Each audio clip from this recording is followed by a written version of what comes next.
The massive space station Nexus Prime floated in the darkness between star systems, its lights blinking like a small city.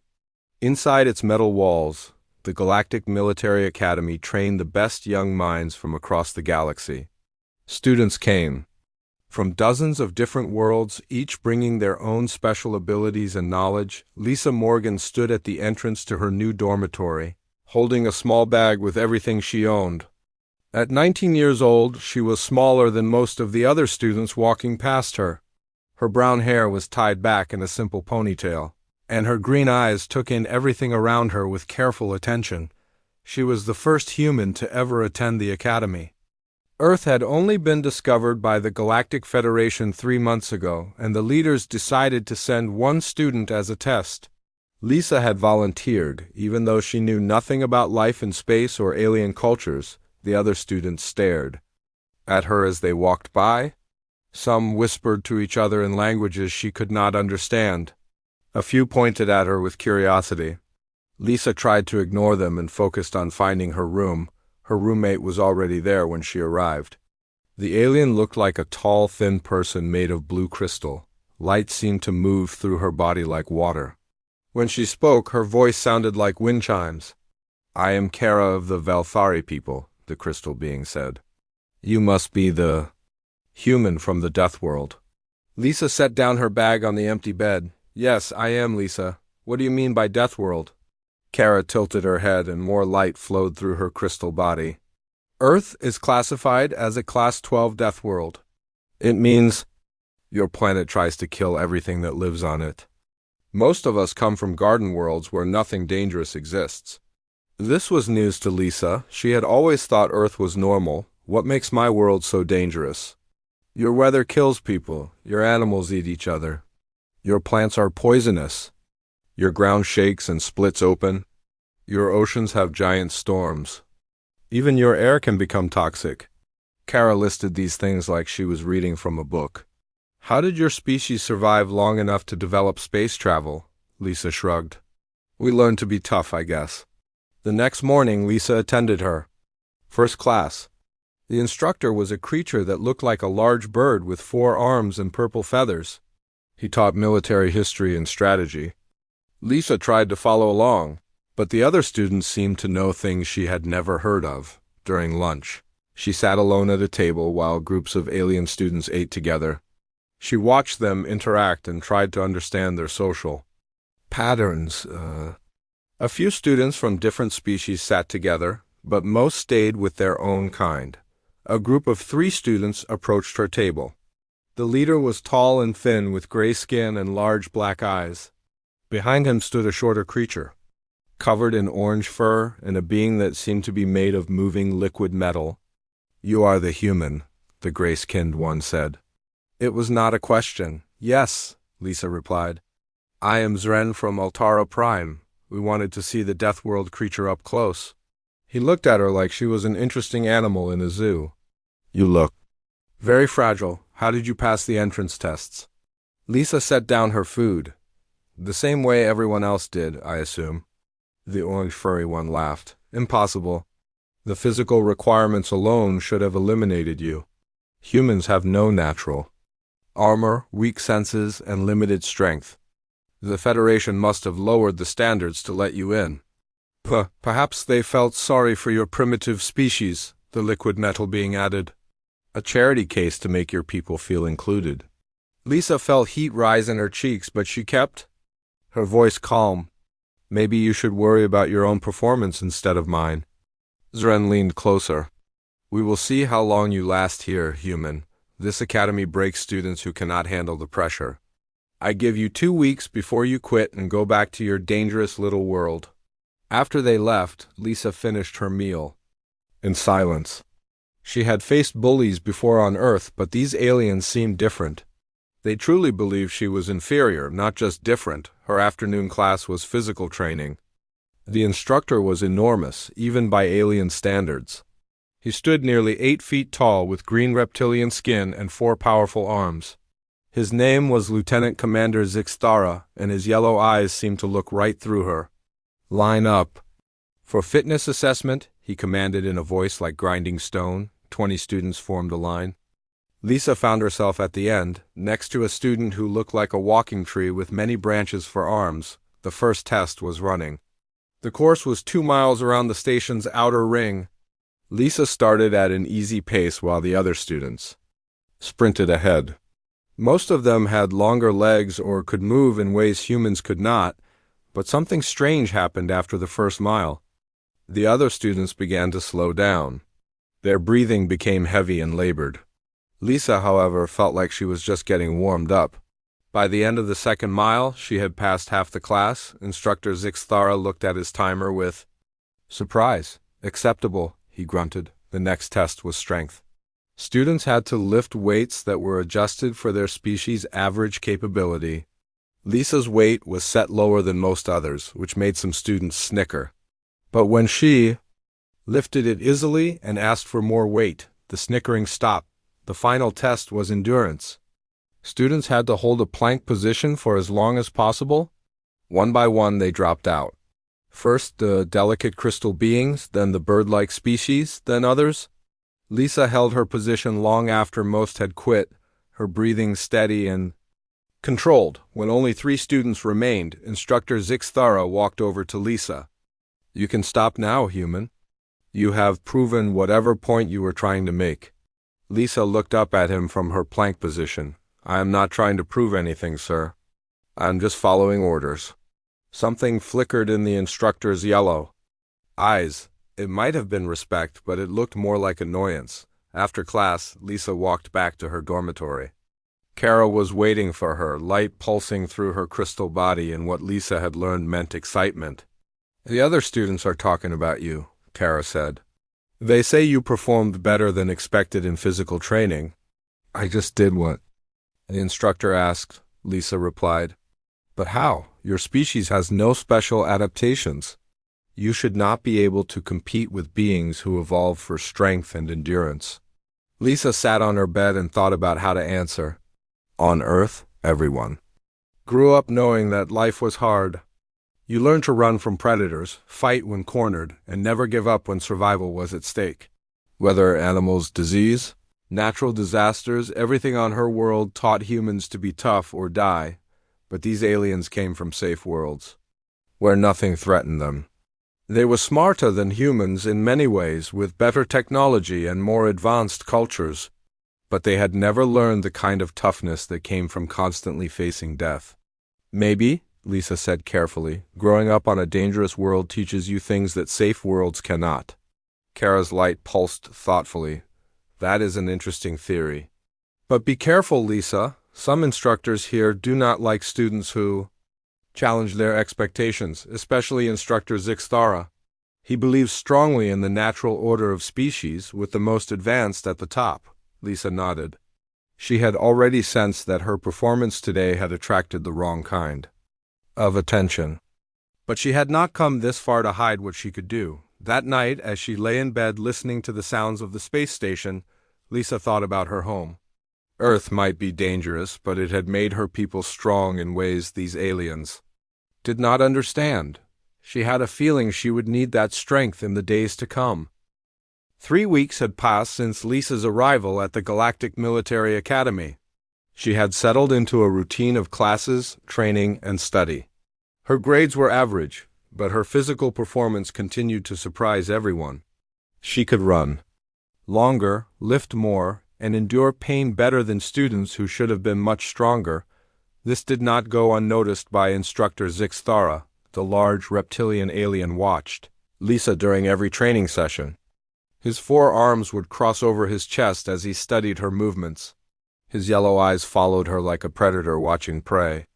Other students began to notice his attention, and they whispered among themselves about what it might mean. Lisa tried to ignore the stares and focus on her training. She had learned to be careful about showing too much of her ability. When she could run for hours without getting tired, she would slow down and pretend to be exhausted. When weights felt too light, she would act like they were heavy enough, but it was hard to hide everything. Her body had been shaped by life on a world where weakness meant death. Every movement was efficient. Every action had purpose. She could not completely disguise the way She moved like someone who had fought for survival her entire life. On a cold Tuesday morning, Instructor Zixthara made his decision. The class was learning hand-to-hand combat techniques. 20 students stood in a circle around a training mat, waiting for the demonstration.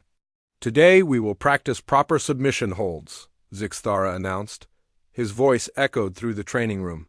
"I need a volunteer to demonstrate with." Several students stepped forward eagerly. They all wanted to impress the instructor, but Zixthara ignored them and pointed directly at Lisa. "You, human, come forward." Lisa felt every eye in the room turn to her. She walked to the center of the mat, keeping her face calm. But inside, warning bells were ringing. She had seen this kind of look before on Earth, the look of someone who wanted to hurt you. "The human will serve as my demonstration partner," Zixthara told the class. "This will allow you to see proper technique against a smaller, weaker opponent." The other students shifted uncomfortably. A few exchanged worried glances. Even though they considered Lisa inferior, most of them had grown to like her over the past few weeks.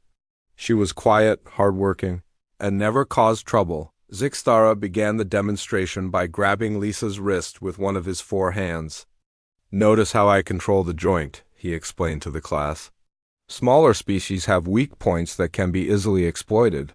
He twisted her wrist in a way that should have caused her to cry out and fall to her knees. Lisa felt the pressure and pain, but her face remained calm. On Earth, she had broken bones and kept fighting. This was uncomfortable, but not unbearable. The instructor's eyes narrowed when she did not react as expected.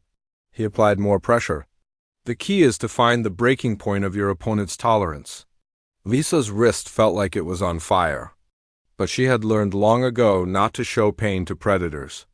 It only encouraged them to cause more harm. She looked straight ahead and breathed steadily through her nose. "Perhaps humans are too primitive to feel pain properly," Zixthara said with a cruel smile. Several students laughed nervously. He moved on to demonstrate an arm lock. This time he used 2 of his hands to bend Lisa's arm behind her back in a position that should have been impossible for her shoulder joint to handle. Again, Lisa absorbed the pain without making a sound. The demonstration continued for 20 minutes. Zixthara showed the class how to apply pressure to nerves, how to restrict breathing, and how to use leverage to control larger opponents. Lisa served as his practice dummy, enduring techniques that were clearly causing her pain, but what the instructor did not realize was that Lisa was learning too. She memorized every move he made, every technique he demonstrated. She noted which of his forearms was strongest, how he shifted his weight, where he was vulnerable when he focused on applying holds. Her body was taking damage, but her mind was cataloging information that might be useful later. "This concludes today's demonstration," Zixthara finally announced. "Notice how the human never fought back or tried to escape. This shows the natural order. Advanced species dominate primitive ones." Lisa walked back to her place in the circle. Her wrist was swollen and her shoulder ached, but she moved normally. Several students stared at her with new respect. They had watched her endure 20 minutes of what should have been torture without making a single sound of complaint. After class, Kara approached Lisa in the hallway.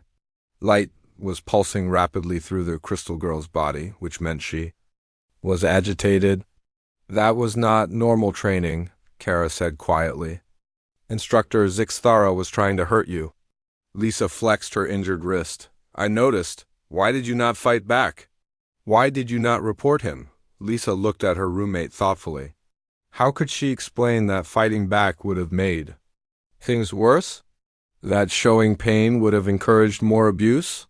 That reporting the instructor would only make him more creative in his cruelty? Sometimes the best way to win is to let your enemy think they are winning, Lisa said. Over the next week, the demonstrations continued. Each time, Zixthara selected Lisa as his partner.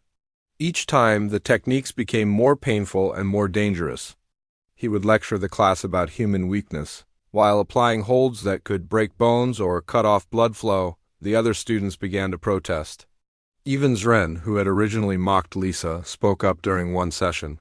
"Sir, perhaps we should Rotate demonstration partners, he suggested. The human is getting injured. Zixthara's head turned towards Ren with frightening speed. Are you questioning my teaching methods, cadet? No, sir, I just think... You think nothing. Your job is to observe and learn. My job is to teach you how to handle inferior species that might threaten galactic peace. But Lisa was not the helpless victim Zixthara believed her to be. Each night she returned to her room and practiced the techniques he had used on her. She learned how to counter them, how to escape them, and how to turn them against an attacker. She also began to understand something important about her classmates. They were smart, advanced, and civilized, but they had never learned to fight. Dirty, they had never learned to ignore pain. They had never learned that sometimes survival meant doing things that civilized people would not do. They followed rules, because they had always lived in a world where rules were enforced and respected. Lisa had grown up in a world where the only rule was survival. During the 4th week of demonstrations, Zixthara decided to escalate. Instead of just showing submission holds, he began to discuss interrogation resistance. In real combat, you may need to extract information from prisoners, he told the class. This requires understanding how much pressure different species can tolerate before they break. He grabbed Lisa's hand and began to bend her fingers backward. Humans have particularly weak digits. Notice how little force is required to cause structural damage? Lisa felt her finger bones grinding against each other, but she had broken fingers before. During a rock slide on Earth when she was 15, she had dug herself out with 2 broken fingers and a dislocated thumb. This was painful, but not beyond her experience. The instructor's frustration was beginning to show. Week after week, he had tried to break the human spirit, but she continued to endure everything he could dish out. Her calm acceptance of pain was beginning to unnerve him. Perhaps, he said loudly enough for the entire class to hear, humans are simply too stupid to understand when they are being hurt. For the first time since the demonstrations began, Lisa spoke. I understand perfectly, sir. The room fell silent. Zixthara stared down at her with surprise and growing anger. No one had ever spoken back to him during a demonstration. Then why do you not react appropriately? He demanded. Lisa looked up at him with steady eyes. Because pain is temporary. But what you learn from it lasts forever. The instructor's 4 hands clenched into fists. Several students stepped backward. Sensing the sudden tension in the air, Lisa had just made it clear that she was not the helpless victim he had believed her to be.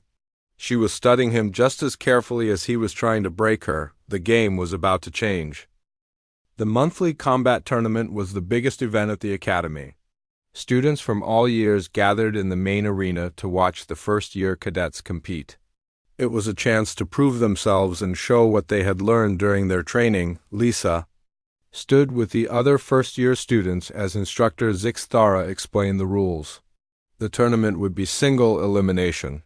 Students would fight until one surrendered or could not continue. Medical staff would be standing by to help injured. Fighters, the brackets have been arranged based on your species' natural abilities, Zixthara announced. This ensures fair competition between students of similar capabilities. Lisa looked at the tournament board and immediately understood what had happened. She was placed in a bracket with the strongest students from the physically powerful species. Her first opponent was a rock-like being from Titan Prime who stood 7 feet tall and weighed 3 times as much as she did. The other students noticed the unfair matchup. Several whispered complaints could be heard throughout the arena. Even some of the upper-year students pointed and shook their heads. It was obvious that someone had arranged the brackets to eliminate Lisa as quickly as possible. Kara moved closer to Lisa. This is not fair. You should protest the placement. Lisa watched Zixthara across the arena. The instructor was talking to other faculty members, but his yellow eyes kept glancing in her direction. No, she said quietly. Let him play his games. The first match began. Lisa's opponent, whose name was Kor, moved like a living boulder. His stone skin could probably stop bullets, and his fists were bigger than Lisa's head. The crowd expected the fight to be over in seconds. Kor charged forward, trying to end the match with one powerful blow. But Lisa was not where his fist landed. She had moved to the side at the last second, causing him to punch empty air and lose his balance. What happened next surprised everyone watching. Lisa did not try to match Kor's strength or exchange blows with him. Instead, she moved like water around a rock. Every time he swung at her, she was somewhere else. Every time he tried to grab her, she slipped away. For 10 minutes, Kor chased Lisa around the fighting circle while she avoided every attack. The crowd grew restless. Some alien students began to boo, thinking Lisa was being cowardly by running away. But Lisa was not running. She was learning. She studied how Kor moved, how he fought, where he was slow. She noticed that his rock-like joints took time to change direction. She saw that he got tired quickly when he swung his heavy arms, when Kor stopped to catch his breath. Lisa finally attacked. She did not try to punch his stone skin or wrestle with his massive body. Instead, she swept his legs while he was off balance. The giant student crashed to the ground like a falling mountain dot before he could get up. Lisa applied a chokehold she had learned from watching Zixthara's demonstrations, but she used it differently than the instructor had shown. She found the exact spot where even stone-skinned beings had soft tissue, and she pressed just hard enough to cut off. Blood flowed to his brain.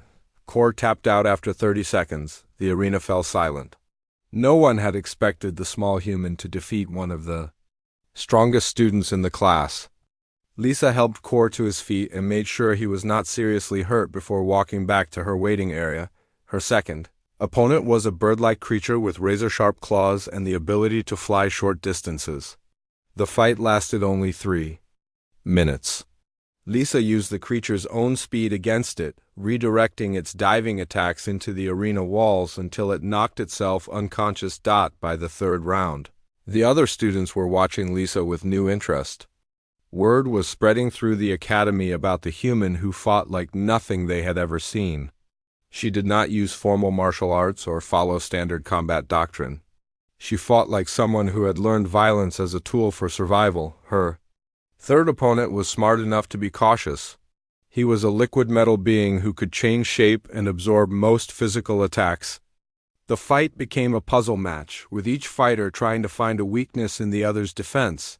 Lisa solved the puzzle by remembering something from her Earth education. Liquid metal conducted electricity very well. She used a static charge built up in the arena's synthetic floor to deliver a shock that disrupted her opponent's ability to hold his shape. He surrendered rather than risk permanent damage to his molecular structure. By the semifinals, Lisa had earned something she had never received at the academy before: genuine respect from her classmates. Students who had mocked her as primitive now watched her fights with fascination. Even some of the instructors were taking notes on her unusual fighting techniques, but Instructor Zixthara was not pleased. After each of Lisa's victories, his mood grew darker. He had arranged the tournament brackets to humiliate her, and instead she was making him look foolish. Other faculty members were asking questions about why the human had been placed against such difficult opponents. During the break before the semifinals, Zixthara approached Lisa in the preparation area. His forearms were crossed, and his reptilian face showed barely controlled anger. "You have been lucky so far, human," he said in a low voice that only she could hear. "But luck runs out." Lisa looked up at him calmly. "I do not believe in luck, sir. I believe in preparation." "Preparation?" Zixthara laughed harshly. "You are a primitive creature from a backward world. What could you possibly know about preparation?" "I know that predators who underestimate their prey often become the prey themselves," Lisa replied. The instructor's yellow eyes flashed with rage. For a moment, Lisa thought he might attack her right there, but they were surrounded by other students and faculty. Instead, he leaned closer and spoke in a whisper. "After this tournament is over, you and I will have another demonstration session. This time, I will show the entire academy what happens to Deathworld animals who forget their place." Lisa met his gaze without flinching. "I look forward to it, sir." The semifinal match was against Zren, the gray-skinned student who had mocked Lisa on her first day. He was faster and stronger than a human, with natural armor plating and enhanced reflexes. But 3 weeks of watching. Lisa's fighting style had taught him to be careful. The fight was longer and more technical than Lisa's previous matches. Zren was smart enough not to charge blindly or rely only on his physical advantages. He used proper technique and tried to control the distance between them, but Lisa had been studying more than just fighting techniques during her time at the academy. She had been learning about her classmates' psychology. She knew that Zren was proud and wanted to prove himself. Superior to the primitive human dodge, she began to taunt him during the fight, questioning his abilities and suggesting that he was afraid of her. It was a calculated risk, but it worked. Zren's pride overcame his caution, and he began to fight more aggressively. The moment he overcommitted to an attack, Lisa countered with a technique that would have been illegal in most civilized combat sports. She targeted nerve clusters that caused temporary paralysis, leaving Zren unable to defend himself. The fight ended with her in a dominant position, and Zren had no choice but to surrender. The crowd's reaction was mixed. Some alien students cheered for the underdog who had made it to the finals. Others were disturbed by Lisa's willingness to use techniques that seemed cruel or unsporting. Lisa did not care about their approval. She had proven that humans could compete with any species in the galaxy. But more importantly, she had forced Instructor Zixthara to show his true nature in front of the entire Academy as she prepared for the final match. Lisa overheard conversations among the faculty. Several instructors were questioning Zixthara's training methods and his obvious bias against the human student. The tournament had accomplished something Lisa had not expected. It had put her tormentor under scrutiny, but she also knew that this would make him more dangerous. A cornered predator was always the most vicious. The final match would be the next day. Lisa's opponent was a senior student who had volunteered to fight down a level to make the tournament more challenging. He was experienced, skilled, and completely fresh, while Lisa was tired from 4 difficult fights that night. As Lisa lay in her bed trying to rest, she thought about Zixthara's threat. She knew he would try to hurt her badly during their next demonstration. The tournament had embarrassed him in front of his peers, and he would want revenge. But Lisa was not the same frightened girl who had arrived at the academy 5 weeks ago. She had learned things about herself and her capabilities that she had never known. More importantly, she had learned that her tormentor was not as invincible as he pretended to be. Tomorrow, she would fight for the tournament championship. But soon after that, she would face a much more dangerous opponent. She was ready for both battles. The tournament final ended with Lisa winning her 5th straight match. Her opponent was skilled and experienced, but he had never faced someone who fought with such deadly efficiency. Lisa won by using a combination of moves that no one at the academy had ever seen before. The crowd cheered as she was declared the tournament champion. Even students who had originally mocked her now clapped respectfully. Lisa had proven that Earth humans could compete with any species in the galaxy, but Instructor Zixthara did not join the applause. He stood at the edge of the arena with his forearms crossed, watching Lisa with cold hatred. The human had made him look foolish in front of the entire academy. Other instructors were asking uncomfortable questions about his training methods and why he had tried to eliminate Lisa early. After the award ceremony, Lisa was surrounded by classmates who wanted to congratulate her. Even Zren approached her. With grudging respect, "I was wrong about you," he admitted. "Humans are stronger than I thought." Lisa nodded politely, but her attention was focused on Zixthara. The instructor was speaking quietly with several faculty members, gesturing angrily. She could not hear what he was saying, but his body language made it clear he was upset. 2 days later, Zixthara announced that there would be a special combat demonstration for the entire academy. All students and faculty were required to attend. The purpose was to show advanced fighting techniques that had not been covered in regular classes. Lisa knew this was the revenge Zixthara had promised. The tournament victory had protected her temporarily, but now he would try to destroy her reputation and possibly injure her seriously. She spent the morning preparing mentally for what was coming. The main arena was packed with hundreds of students and dozens of instructors. Lisa had never seen so many different alien species in one place. The atmosphere was tense with anticipation. Zixthara entered the arena wearing his full dress uniform. His green scales gleamed under the lights, and his 4 powerful arms moved. With practiced coordination, he looked like a warrior who had never been defeated. "Today we will demonstrate advanced combat techniques," he announced. His voice echoed through the arena. "These methods are used when facing opponents who refuse to surrender or who pose a significant threat to galactic peace." He scanned the crowd until his yellow eyes found Lisa. "I will need a volunteer to serve as my demonstration partner.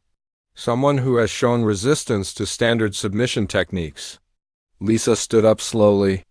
Every eye in the arena turned to watch her walk down to the fighting circle.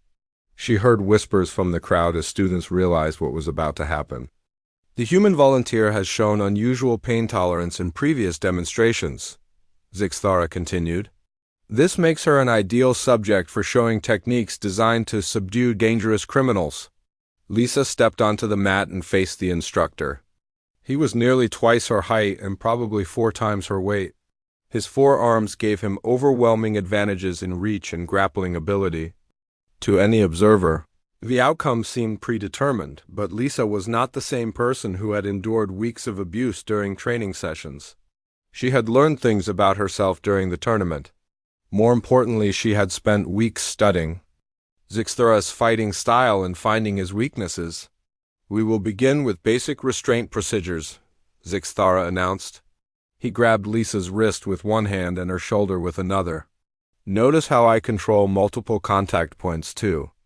Prevent escape." Lisa allowed herself to be positioned as he wanted. She had learned that resistance in the early stages only made him apply more force. Better to let him think he was in control while she waited for the right moment. "Advanced species use minimum force to achieve maximum control," he continued, demonstrating various holds and locks. "Primitive species require more aggressive techniques due to their violent nature." The crowd watched in uncomfortable silence as Zixthara applied increasingly painful holds. Lisa endured them without making a sound, just as she had during training. But this time, she was not just surviving.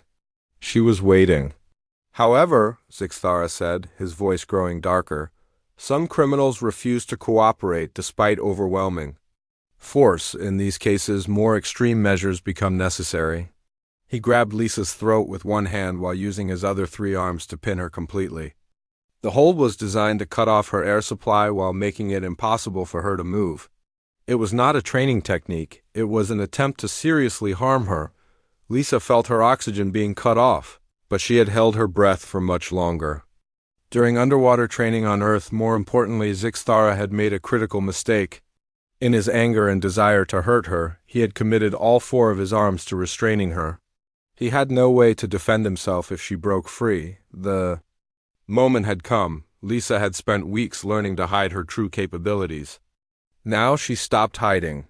Her Earth-trained muscles, conditioned by a lifetime of surviving on a world that killed the weak, exploded into action. She twisted in a way that Zixthara had not expected, using leverage techniques that did not exist in galactic combat doctrine. His grip on her throat loosened for just a second, but that was enough. Lisa slipped free and grabbed his dominant right arm. What happened next shocked everyone in the arena. Lisa applied a joint lock that used Zixthara's own strength against him. The more he pulled, the more pressure was applied to his elbow joint. But she did not stop there. Years of fighting for survival had taught Lisa that when you finally fought back against a predator, you had to make sure it could not hurt you again. Half measures led to worse attacks later. She pivoted and used Zixthara's massive size as an advantage. His heavy body became a weapon she could direct. With precise timing, she sent him crashing into the arena wall with enough force to crack the metal plating. The instructor tried to recover, using his remaining 3 arms to attack her. But Lisa was no longer playing by academy rules. She fought like someone whose life was in danger. Because she knew it was, every technique Zixthara had demonstrated during weeks of abuse was turned against him. Lisa had memorized his fighting patterns, his reaction times, and his weaknesses. She used them all. The alien instructor was stronger and had more limbs, but he had never faced an opponent who fought with such ruthless efficiency. His formal training had not prepared him for someone who targeted nerve clusters, pressure points, and joint vulnerabilities with surgical precision. The end came when Zixtara, desperate and humiliated, made one final attempt to crush Lisa with his superior size and strength. He charged at her with all four arms extended. Intending to overwhelm her with brute force, Lisa had been waiting for exactly this moment. She stepped aside at the last second and used his momentum against him. As he stumbled past her, she delivered an uppercut that connected with his lower jaw. The sound of breaking bone echoed through the silent arena. Zyx single quotes, they are a crash to the ground unconscious, his jaw shattered and hanging at an unnatural angle. Dark blood pooled beneath his head as medical staff rushed onto the fighting mat. Lisa stood over her fallen tormentor, breathing heavily but not severely injured. Her knuckles were scraped from the final punch, but compared to the damage she had endured during weeks of abuse, it was nothing. The arena remained completely silent. Hundreds of alien students stared at the scene in shock. Their seemingly invincible combat instructor lay unconscious on the ground, defeated by the small human they had originally dismissed as primitive and weak. Academy Commandant Valethus, an ancient Arcturian with silver skin and glowing blue eyes, descended from the faculty viewing area. His expression was unreadable as he approached Lisa. "Cadet Morgan," he said in a voice that carried clearly through the arena, "please remain where you are. There will be an immediate investigation into this incident." Lisa nodded and sat down on the edge of the fighting mat. She was not going anywhere. For the first time since arriving at the academy, she felt like she could finally breathe freely. The predator who had tormented her for weeks would never threaten her again. And everyone at the academy now understood that humans from Earth were not the helpless primitives they had assumed. The real education was just beginning. The investigation lasted 3 days. Lisa sat in a small room near the Academy's main office, waiting to learn her fate. Academy security had questioned her for hours about what happened in the arena. They wanted to know every detail of the fight and why she had attacked an instructor. Commandant Valethus reviewed video recordings from multiple angles. The Academy's medical staff examined both Lisa and the unconscious Zixtara. Other instructors were interviewed about the training methods used in combat classes. During the investigation, Lisa was not allowed to attend regular classes. She spent her time reading about galactic law and military regulations. She wanted to understand what punishment she might face for breaking an instructor's jaw. Kara visited her every day, bringing food and news from the other students. The crystal girl's body pulsed with worried light as she talked about what people were saying. "Some students think you should be expelled," Kara reported. "They say attacking an instructor is unforgivable, no matter what happened." Lisa nodded.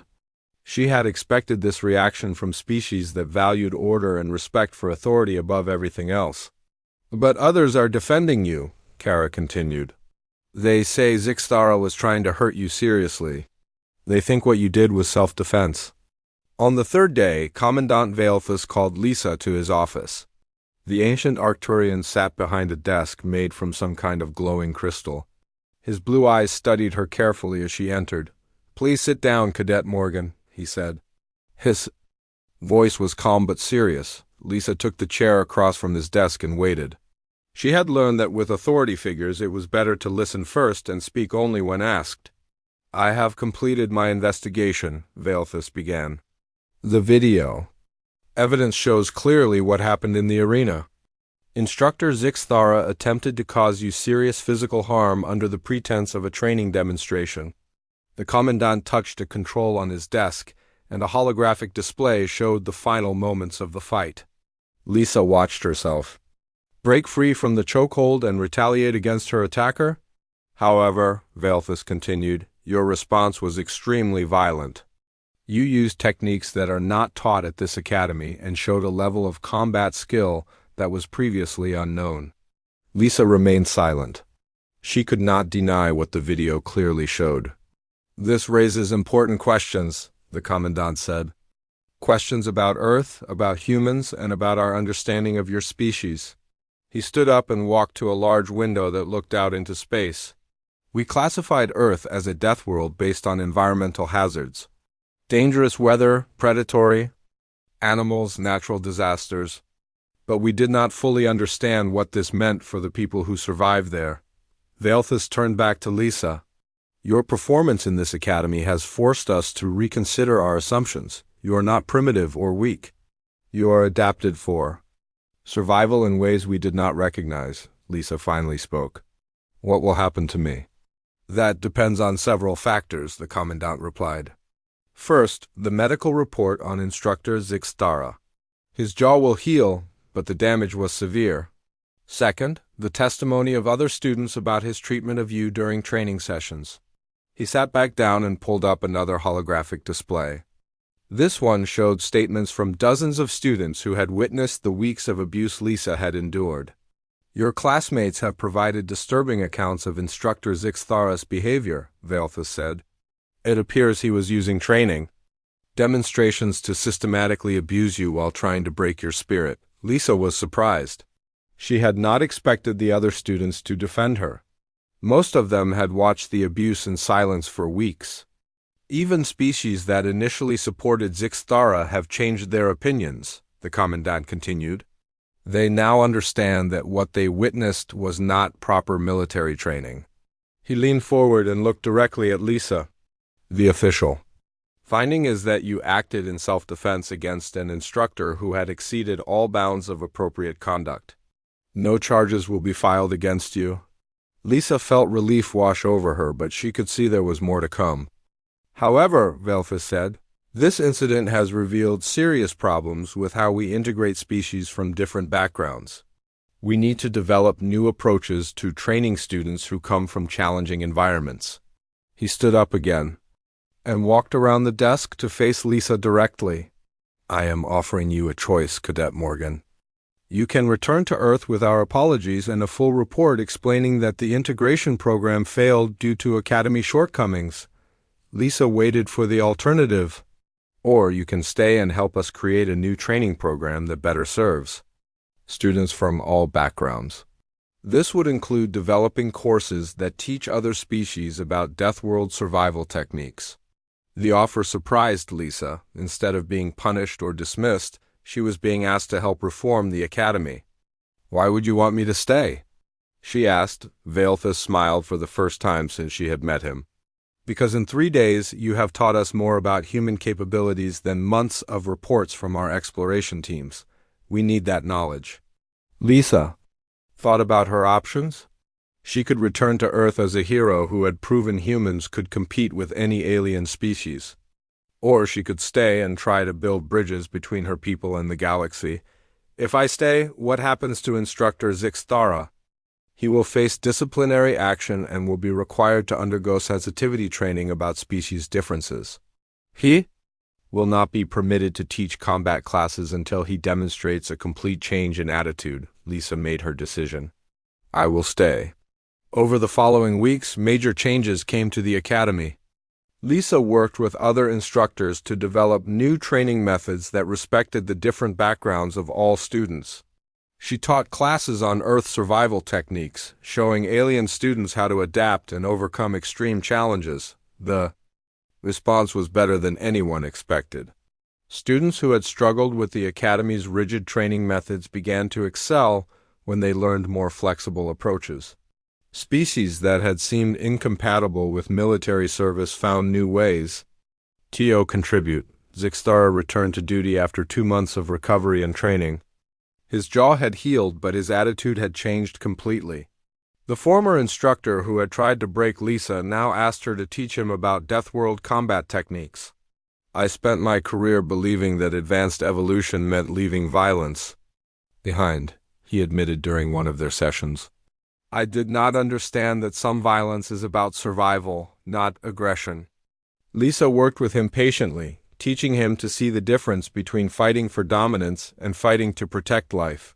It was not easy for either of them, but gradually they developed a professional relationship based on mutual respect. The Academy's reputation began to change throughout the galaxy. Instead of being known only for producing traditional military officers, it became famous for innovative training that prepared students for any challenge they might face. New students arrived from Earth as the exchange program expanded. Lisa helped them adjust to galactic culture while ensuring they did not lose the survival skills that made humans valuable allies.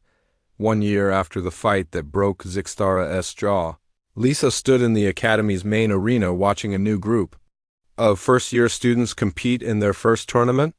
The competition included humans, aliens, and mixed teams that combined different species' strengths. Kara approached her, life flowing through her crystal body in patterns that Lisa had. Learned meant happiness and pride. "Look how far we have all come," Kara said, gesturing at the diverse group of students working together. Lisa nodded. The arena where she had once fought for her survival was now a place where students from dozens of worlds learned to understand and respect each other's differences. Commandant Veothus joined them at the observation deck. "Cadet Morgan, your final evaluations have been completed. You will graduate next month with the highest honors the Academy can award," Lisa smiled. She had come to the Academy as an unknown experiment from a dangerous world. She was leaving as a bridge between Earth and the galaxy, with the knowledge that humans would always have a place among the stars. The girl from the Deathworld had not just survived. She had helped create a better future for everyone.